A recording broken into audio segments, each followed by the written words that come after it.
A lot of folks try to tell me why I invade. They usually tell me I'm trying to ruin other people's game. Or maybe I'm trying to ruin their fun? Ruin their experience. I don't know, something ruinous, that's for sure. I'll tell you the real reason I invade, but first I want to highlight this co-op here. This is a true Elden Lord, the most enjoyable type of player to encounter. They've already seen all there is to see, and they carry no fear in their heart. It would also seem that they can spot an obvious misunderstanding and potential business opportunity. Now, I could just say that invaders have always been a core part of the Souls experience, where you're basically fighting a mini-boss in a game centered around fighting stronger and stronger bosses, and some invaders might only be interested in combat. But that's not why I invade. The thing is, Elden Ring has incredible level design, but that's always going to stay the same. You're always going to face the same bubble boys, and you're always going to have the same scripted events. There's something an invader can do that no other enemy can do. Be a human being. And because of that, it's been a long time since my goal was simply to win the invasion. What I'm really trying to do is create memorable experiences that leave the host thinking, what was that?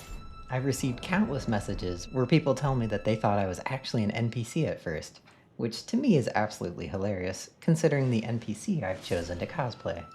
At this point, thousands and thousands of people have run into an errant Patches, running around and trying to trick you into situations where I can steal your valuables, or maybe begging for forgiveness after one of his attempts fails, and rewarding you with a rune if you actually do forgive him and let him leave the game. I'm not trying to ruin anyone's experience, I'm trying to enhance it. And at the same time, I understand that you might not care, and you want to get me out of your world as quick as possible. And that's fine. You can get back to fighting AI enemies even quicker. But for the rest of you, just remember that if I ever invade, I'm 100% super duper trustworthy, and no matter what, just go along with whatever I'm up to. Alright, just let me climb down off my soapbox real quick, and we can get back to this fight. As I approach our friendly co-op, you can see the host run back in the background, probably seeking another co-op who's a little less inclined to be nice to Patches. This cheer tells me everything I need to know. We have forged a friendship unbreakable. I'm thinking they may go from observer to participant.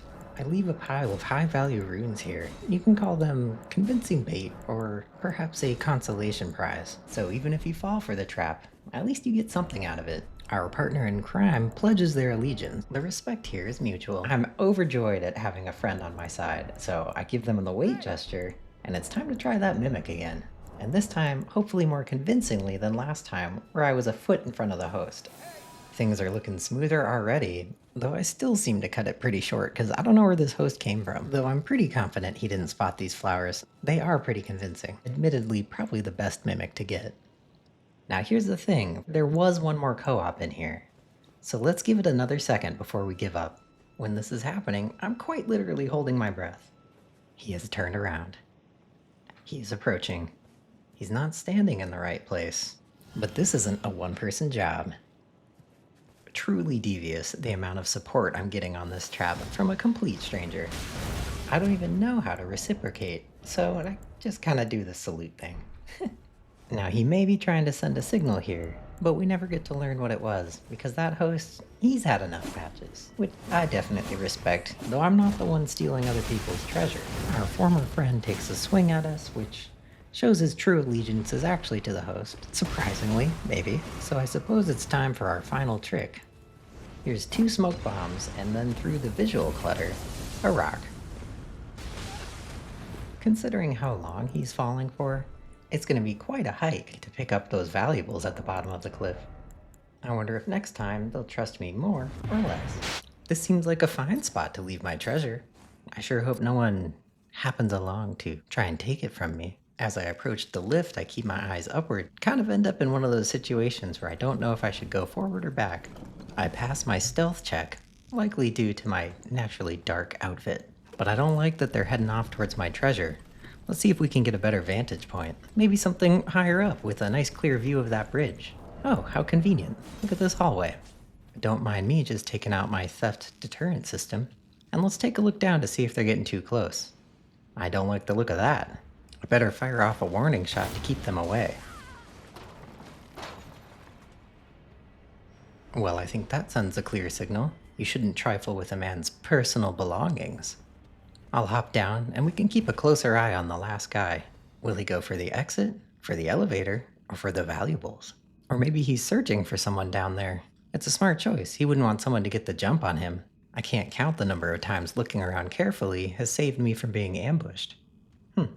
Just around this corner is another lift that's actually a shortcut up to the beginning. All he has to do is step on a button, and then he'll be able to get back here right away if anything unfortunate were to happen to him. Though, it seems like he didn't push that button.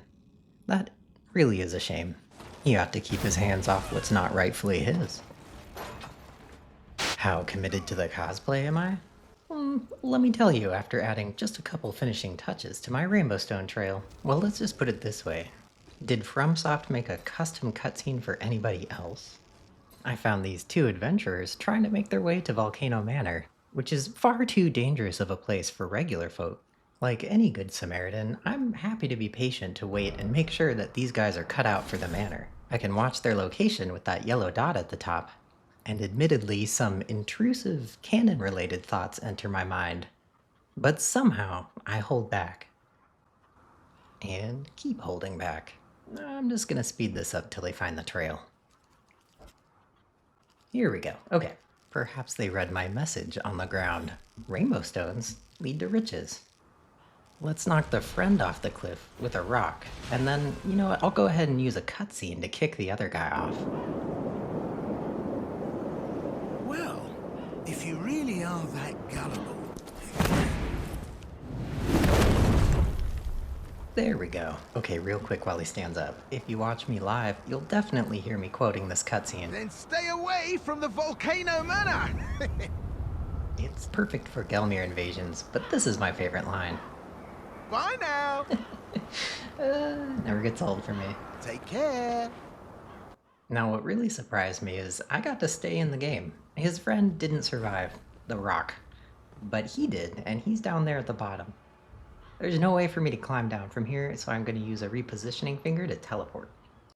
The first respawn wasn't helpful, but the second one put me right next to him, which, honestly, also pretty hilarious. At this point, I'm still laughing, so I'm not really sure exactly what to do. I decided to go up and show him exactly how he fell off the cliff. See, here's your mistake. It was the kick. It was the foot in the back. That's what it was. Pickaxes have a deceptively long range. Look at that. I wasn't even close. But I learned my lesson, and he won't hit me again. I notice he's quite good at dodging my spear. Maybe it's too predictable, but my offhand dagger is very, very fast and causes a cold proc to go off. You can see the icy fog around his body. Frost works like bleed, but you can only reapply it after it's expired, something you can expedite with fire. Now that the frost is gone, let's reapply it. Ooh, looks like he got a combo of blood and frost. Oof. I hope you enjoyed the breakdown, and as always, stay away from Volcano Manor! Today we meet Kevv, whose co-op is sadly no longer with us. This character is lost in one of the worst areas in the game to be lost, the sewer system beneath the capital. As an invader, he's my target, but I feel a kinship towards Kevv. I've been lost in these sewers before. We've all been lost in these sewers before. I'm not your enemy, Kevv. That rat might be, but not me. Not today. You can absolutely trust me, and I'm going to prove it to you. Oh, he slipped by me again. Kev's definitely got some good footwork, but unfortunately, he's just going back down the same old dead end. That's okay. I still think with a little extra effort, I can earn his trust. Sometimes you really gotta work for it, you know? Alright, Kevv, eyes on me. I'm about to take you on Patch's sewer tour. At first, I'll make sure to stay at a safe distance. I learned my lesson. Nothing signals trustworthy like a trail of rainbow stones and a guy pointing at the end of the path. These sewers are a lot easier to navigate with a lantern on, so I'll stay ahead of him so he wants to come into the light. Is he beginning to trust me, or is he just trying to get me within arm's reach? Let's put it to the test here. I don't know. Let's put it to the test in a second. Trust goes both ways, and I still wasn't 100% confident he wouldn't attack me. Oh yeah, I should mention the slugs. Sorry, Kevv. It's finally time to put everything on the line. Will he trust my weight gesture, or will he stab me in the back? They come screeching to a halt. We have successfully become friends, and we are so close. There's a lever just up that ladder. It unlocks a shortcut, so you never have to come back through the sewers again. And all you gotta do is get past the one guy.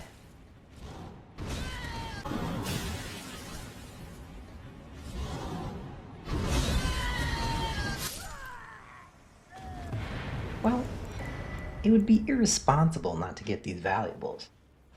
How many backstabs would be reasonable to get on one player? Pick a number, but don't show anyone else in the audience. We'll come back to that after a relaxing chamomile fight analysis. First things first, let me put on a different shield, get a little space, and let's get that co-op out of here.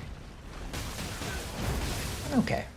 I notice he does pretty much no damage, which makes me think he doesn't have the stats for that sword while he's one-handing it. Some people rely on the two-handed strength bonus in order to even wield their weapon. So until he two-hands it, we're not in too much danger, and I can practice my backstabs. Thank you. Wow, he has a ton of life. I carefully reposition to try and flick him off the edge, and I do get the skill off, but I don't quite hit him far enough. That's okay. I'll apply a bit of pressure and a roll catch, and then aggressively waggle our finger for intimidation purposes. I have to commend him for catching his cool here and being patient on dodging that lightning pot. It causes me to hesitate to see his next move, and then he just heals, which, you know, I get it. Let's see if we can get him to attack us. There we go. Backstab number 2. Another one from overcommitting to a jumping attack. I give him a sec to recover, but is it for him, or is it for me to get more backstabs? He's so nice for participating. While he stands up, I'll cast a Sprite Stone for later. We'll watch that ball of light float around for a minute, and I don't know what he's doing trying to kick and punch me. Maybe he didn't like those backstabs. I also have kick on my spear, and I actually wait a second here to make sure he heals because he's not at very high life, and I am enjoying the fight at this point. The Guts sword can do a ton of damage, but the slow windup means it's definitely harder to land attacks in a one-on-one. Oh yeah, remember our Sprite Stone?